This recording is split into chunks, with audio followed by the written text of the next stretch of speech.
penelitian dari kekerabatan dan pemetaan bahasa di Indonesia yang dilakukan hingga tahun 2011, tercatat ada penambahan 72 bahasa sehingga jumlah keseluruhan menjadi 514 bahasa. Akan tetapi, maraknya generasi penerus yang mulai enggan menggunakan bahasa daerah sebagai bahasa mereka, dan kemungkinan besar akan memudar di daerah perkotaan yang dapat menyebabkan punahnya bahasa daerah. Hal ini karena mereka beranggapan bahwa bahasa daerah adalah bahasa kuno dan kampungan. Mereka lebih senang dan bangga menggunakan bahasa yang aneh dan ngetren yang dianggap sebagai bahasa yang lebih modern, sehingga tidak ada lagi kesadaran bahwa bahasa daerah merupakan warisan budaya leluhur yang harus dilestarikan.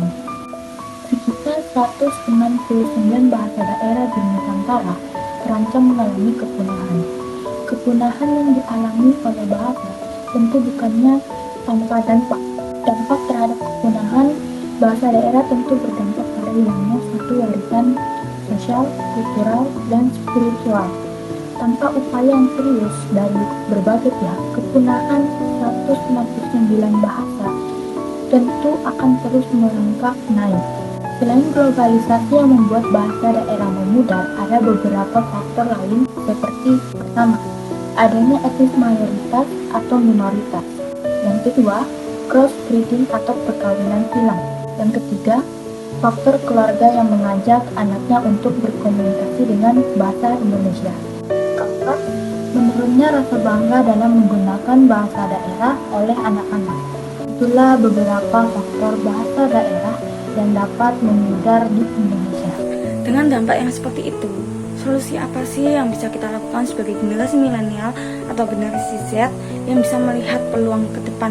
Apakah bahasa daerah di daerah kita masing-masing dapat berkembang atau tidak? Nah, kita sebagai generasi Z, kita dapat mengembangkan bahasa daerah kita di tempat tinggal kita.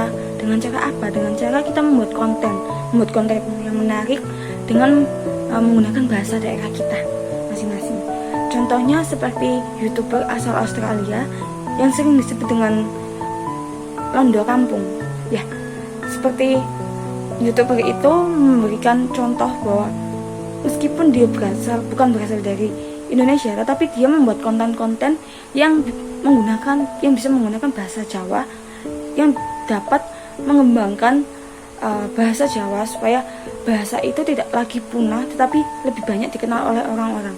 Nah, contoh seperti itu bisa kita terapkan, bisa kita gunakan dalam kehidupan kita sehari-hari dengan membuat konten yang menarik juga. Selain itu, kita juga dapat menggunakan bahasa kita sehari-hari dengan teman-teman kita.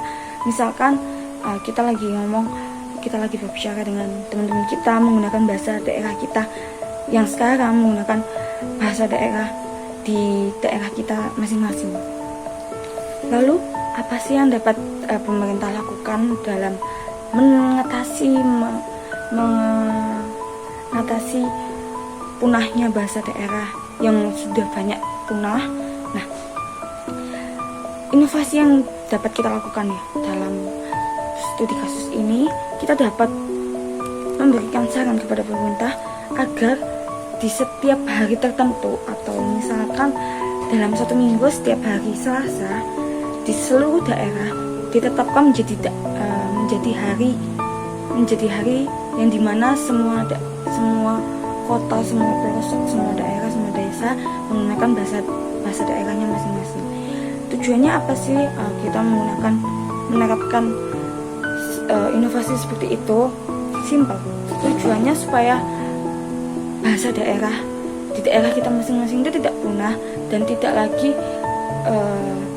tidak dikenal oleh orang lain, dan orang-orang yang berkunjung, orang-orang yang merantau, nah supaya mereka itu sebagai tamu di daerah kita masing-masing bisa mengenal bahasa daerah di daerah kita.